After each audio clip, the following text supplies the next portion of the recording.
السلام علیکم ناظرین، میں ہوں عبدالرزاق کھٹی۔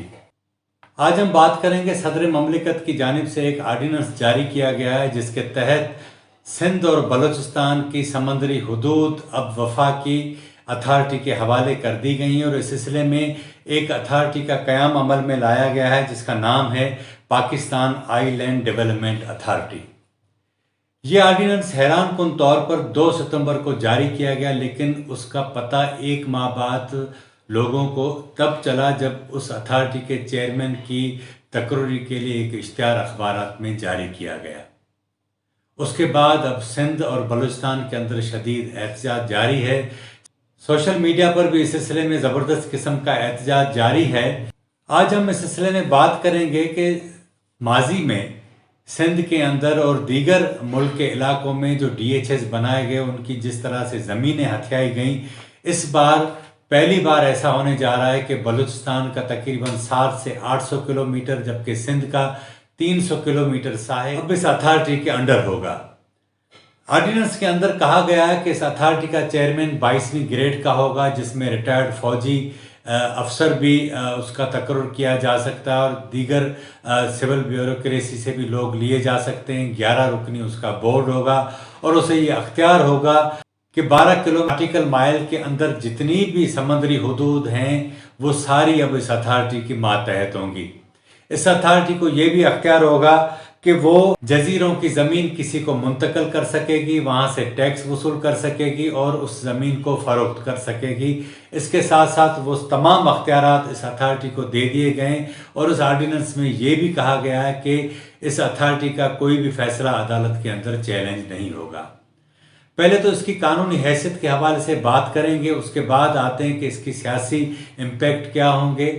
یہ بات آپ ذہن میں رکھیں کہ 2 ستمبر کو یہ آرڈیننس جاری کر دیا گیا تھا، لیکن اس دوران 1 ماہ تک کسی کو پتہ نہیں چلا۔ اسی دوران 7 ستمبر کو قومی اسمبلی کا اجلاس صدر نے طلب کیا، جسے بارشوں کے باعث 1 ہفتہ مؤخر کر دیا گیا، اور اب پھر وہ اجلاس 14 ستمبر کو طلب ہوا۔ 17 ستمبر تک یہ اجلاس چلا، لیکن جب سینٹ یا قومی اسمبلی کا اجلاس نہ ہو اور حکومت ضروری سمجھے تو وہ آرڈیننس جاری کر سکتی ہے، اور اس کے بعد جیسے ہی ان دونوں ایوانوں میں سے کسی کا بھی اجلاس ہو تو اس میں یہ آرڈیننس پیش کیا جاتا ہے، اور اس کی یہ بتایا جاتا ہے تاکہ آنے والے دنوں میں حکومت اس پر قانون سازی کروا سکے، یعنی اس آرڈیننس کو قانون کی شکل دلوا سکے۔ آئینی طور پر یہ 120 دن صدر کو اختیار ہے، 120 دن وہ آرڈیننس جاری کر سکتے ہیں، اس کی مدت ہوتی ہے، اور اس کے بھی اختیار ہوتا ہے کہ اس میں 120 دن کی مزید توسیع کی جا سکتی ہے۔ اس کے بعد یہ آرڈیننس کی مدت ختم ہو جاتی ہے۔ سندھ کے لوگوں کو جب اس سلسلے میں پتہ چلا کہ 300 کے قریب جو ہیں وہ سندھ کی حدود میں جزائر ہیں، جبکہ بلوچستان کے اندر بے تحاشا جزائر ہیں، اب حکومت کا یہ موقف ہے کہ ان جزائر پر وہ دنیا کے جدید ترین شہر تعمیر کر کے سرمایہ کاروں کو یہاں لائیں گے۔ ماضی میں بھی 2 بار اس سلسلے میں کوششیں کی گئیں، لیکن اس میں حکومتیں کامیاب نہیں ہوئیں۔ ایک بار پھر اس بار آرڈیننس جاری کر دیا گیا، اور اس سے لگتا ہے کہ حکومت نے انتہائی خاموشی سے یہ آرڈیننس تو جاری کر دیا، لیکن اب جو لوگوں کا رد عمل آیا خصوصاً سندھ اور بلوچستان میں، اس میں یہ لگتا ہے کہ حکومت اپنے ارادوں میں موجودہ صورتحال میں کامیاب نہیں ہو سکے گی۔ اب میں اس کا آپ کو جو فنی پہلو ہے وہ تو میں نے آپ کو بتایا، اب آتے ہیں اس کے سیاسی پہلو پر۔ آپ کو یاد ہوگا کہ کراچی میں ایک بڑے عرصے سے سندھ کے اندر سندھ کی حکومتوں کے خلاف مسلسل ہم نے دیکھا کہ ان کے خلاف ایک میڈیا میں کمپین چلائی جاتی رہی، ان کی کرپشن، ان کے رینجز کے اختیارات کے حوالے سے بھی کمپین چلتی رہیں، لیکن ذرائع ہمیں یہ بتاتے ہیں کہ یہ سارا جھگڑا DHS کی زمین دینے کے حوالے سے تھا۔ جب سندھ کی حکومت نے ان کی ساری فرمائش پوری کر دی تو اب ہم نے دیکھا کہ نہ کبھی رینجز کی مدت میں توسیع کا معاملہ زیر بحث آتا ہے اور کوئی معاملات نہیں آتے، ساری چیزیں سموتھ چل رہی ہیں۔ لیکن اس بار جب جزائر کا معاملہ سامنے آیا تو حیرانگی کی بات یہ کہ آپ نے آئین کی خلاف ورزی کرتے ہوئے، آئین کے آرٹیکل کے اندر یہ بالکل واضح ہے کہ سمندری حدود 12 ناٹیکل مائل کے اندر صوبوں کی ہوتی ہیں، اور اس کے بعد جو گہرے سمندر ہیں وہ وفاق کے انڈر میں ہوتے ہیں۔ سندھ میں اس وقت ابراہیم حیدری، کورنگی اور دوسرے جو جزائر ہیں اس پر تقریباً 10 لاکھ کے قریب ماہی گیروں کا روزگار ہے اور 4000 کشتیاں ہیں۔ اس حوالے سے ایک طرف تو پاکستان فشر فوک فورم سیمینار کا انعقاد کیا گیا اور تحریک کا اعلان کر دیا گیا ہے، لیکن حیرانگی کی بات یہ ہے کہ حکومت سندھ کی جانب سے نہ وزیر اعلیٰ سندھ نے اس حوالے سے کوئی بیان جاری کیا ہے، نہ ہی حکومت سندھ کے ترجمان نے اس بارے میں کوئی بات کی ہے۔ پہلا رد عمل پیپلز پارٹی کی طرف سے نفیسہ شاہ کی جانب سے آیا اور اس کے بعد بلاول بھٹو زرداری کی جانب سے آیا۔ ایک خبر یہ بھی ہے کہ کوسٹل ڈیولپمنٹ اتھارٹی کی سربراہی اس وقت منسٹری کی سربراہی مرتضیٰ وہاب کے پاس ہے، اور کہا یہ جاتا ہے کہ قانون کی وزارت کے معاملات بھی وہی دیکھ رہے ہیں، اور وفاق کی جانب سے جو آرڈیننس جاری کیا گیا اس میں انہیں یہ ساری معلومات تھی، اور ان کی جانب سے اس پر ابھی تک کوئی رد عمل نہیں آیا۔ اس ساری صورتحال کے اندر آپ اندازہ کریں کہ اتوار کے روز جب اس آرڈیننس کے خلاف احتجاج عوامی تحریک نے کیا تھا، تو اس دن پاکستان پیپلز پارٹی کراچی میں ایک سندھ یکجہتی ریلی کا انعقاد کر رہی تھی، جبکہ کیوں ایک الگ صوبہ بنانے کے حوالے سے اس نے مظاہرے کیے تھے۔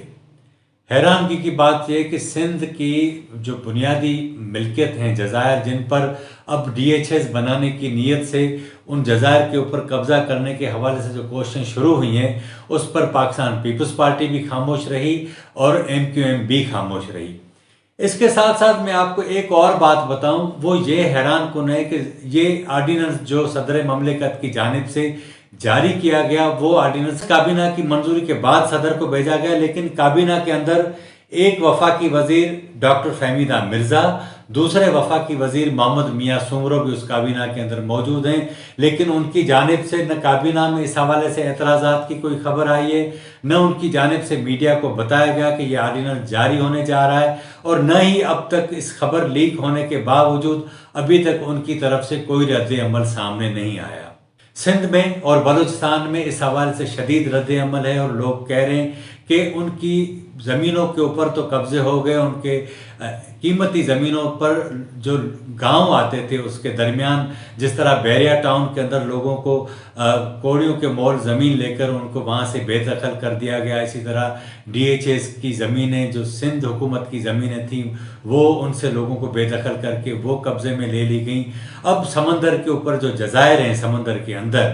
اب ان کے اوپر بھی قبضہ کرنے کی ابتدا ہونے جا رہی ہے، اور ایک اتھارٹی بنا دی گئی ہے۔ اب وہ اتھارٹی کے اندر لوگوں کو اپیل کا بھی حق نہیں دیا کہ فیصلوں کو عدالت کے اندر بھی چیلنج کرنے کی گنجائش نہیں ہوگی۔ یہ ایک ایسا کالا قانون پیش کیا گیا ہے جس کو دیکھ کر اندازہ ہوتا ہے کہ اس حکومت کی نیت اور رویے کیا ہیں۔ آپ اندازہ کریں کہ اس اتھارٹی بنانے سے پہلے اس کے ماحولیاتی جو اثرات ہوں گے سمندر کے اوپر، اس کی کوئی اسٹڈی نہیں کروائی گئی، نہ ہی صوبائی حکومت کی جانب سے ابھی تک جو صورتحال نظر آتی ہے اس سے یہ لگتا ہے کہ اس کا جو پراپر فورم تھا مشترکہ مفادات کونسل کا، اس کے اوپر بھی اس کو نہیں رکھا گیا۔ صوبائی حکومت کی مجرمانہ خاموشی یہ ضرور اس بات کی گواہی دیتی کہ اسے اس بات کی معلومات ضرور تھی کہ یہ آرڈیننس جاری ہونے جا رہا ہے، لیکن لوگوں کی ملکیت، لوگ جو لاکھوں کی تعداد میں بے دخل ہوں گے، لاکھوں ماہی گیر بے دخل ہوں گے، اب جن کا روزگار مچھلی پکڑ کر اپنی زندگی گزارنا ہے وہ ختم ہو جائے گا۔ لیکن حیرانگی کی بات یہ کہ آپ ترقی کے نام پر جتنے لوگوں کو بے روزگار کرنے جا رہے ہیں، بے دخل کرنے جا رہے ہیں، بے گھر کرنے جا رہے ہیں، ان کے لیے کوئی متبادل پروگرام نہیں دیا گیا۔ BBC نے اپنی ایک رپورٹ میں یہ کہا ہے کہ یہ جو جزائر ہیں جہاں تیمر کے درخت ہوتے ہیں اور وہ سونامی آتی ہیں تو وہ ان کو روکنے میں مدد دیتے ہیں، اگر ان جزائر کے اوپر یہ تیمر کے درخت ختم کر دیے جائیں اور بڑے بڑے شاپنگ پلازے، بڑے شہر تعمیر کر دیے جائیں، تو جب سمندری طوفان آتے ہیں تو ڈائریکٹ جو ہے وہ ان کا پہلا نشانہ شہر بنتے ہیں۔ اب آپ اندازہ کر لیں کہ یہ ہوس جو ہے کم ہونے کا نام نہیں لے رہی۔ آپ نے زمینیں چھین لی لوگوں سے، اب جو سمندر رہ گیا اب آپ اس کے اوپر بھی قبضہ کرنے جا رہے ہیں۔ ایک طرف تو یہ آرڈیننس غیر قانونی طریقے سے جاری کیا گیا، آئین سے بالکل متصادم ہے۔ آنے والے دنوں میں تو ایسا لگتا ہے کہ جس طرح کا سندھ اور بلوچستان میں جو پریشر ڈیولپ ہو رہا ہے، اسے بلوچستان کی اسمبلی کی جانب سے تو کوئی کردار نظر نہیں آتا، لیکن سندھ کے اندر جو پریشر ڈیولپ ہوا تو سندھ اسمبلی کی جانب سے تو اس آرڈیننس کے خلاف ایک قرارداد آنے کا امکان ہے، اور قومی اسمبلی میں بھی اس پر جو ہے وہ احتجاج کا امکان ہے، کیونکہ سلسلے میں بلاول بھٹو زرداری کی جانب سے اس بات کا ایک ٹویٹر کے ذریعے اعلان بھی کیا گیا ہے کہ وہ سندھ اسمبلی، قومی اسمبلی اور سینٹ میں اس کے اوپر احتجاج کریں گے۔ لیکن اس مرحلے پر سندھ کے لوگوں اور بلوچستان کے لوگوں کو اپنے حقوق کے لیے سڑکوں پر آنا ہوگا۔ اگر اس سلسلے میں ابھی نہ روکا گیا تو آنے والے دنوں میں لگتا ہے کہ آپ کے گھر بھی سلامت نہیں رہیں گے۔ یہاں میں آخر میں ایک بات آپ کو اور بھی بتاؤں، یہ وہی صدر مملکت ڈاکٹر عارف علوی ہیں جنہوں نے ماضی میں ان اقدامات کے خلاف آواز اٹھائی، ٹویٹ کیے اور کہا کہ یہ بالکل غیر قانونی ہے، لیکن آج جب وہ صدر ہیں تو ان کو یہ نئی ترقی نظر آتی ہے، نئی سرمایہ کاری نظر آتی ہے۔ وہ ان سارے کراچی کے لوگوں کو بھول گئے، سمندر کے ساتھ رہنے والے لوگوں کا جن کا روزگار جڑا ہے ان کو بھول گئے، اور انہوں نے رات کے اندھیرے میں یہ آرڈیننس جاری کیا اور اس کو چھپائے رکھا، اور اس کا پتہ تب چلا جب ایک اشتہار کے ذریعے اس اتھارٹی کے چیئرمین بھرتی کرنے جا رہے ہیں۔ خدا کے لیے اپنے لوگوں کے اوپر رحم کریں، ان کے جو آئینی حقوق ہیں وہ مت چھینیں۔ یہ اقتدار چند دنوں کا ہے، لیکن آپ کو واپس اپنے لوگوں کی طرف جانا ہوگا، وہیں آنا ہوگا۔ پھر آپ اندازہ نہیں کر سکتے کہ جو طاقت کا سرچشمہ ہوتی ہے وہ عوام ہوتی ہے، اور جو عوام جب بفر جائے تو کچھ بھی سلامت نہیں رہتا۔ آج کے پروگرام میں اتنا ہی۔ اگر آپ کو ہمارا پروگرام اچھا لگا ہو تو اسے ضرور سبسکرائب کریں، لائک کریں، شیئر کریں اور اپنی رائے کا بھی اظہار کریں، تاکہ آنے والے دنوں میں ہم اس کو مزید بہتر کر سکیں۔ مجھے اجازت دیجیے، اللہ حافظ۔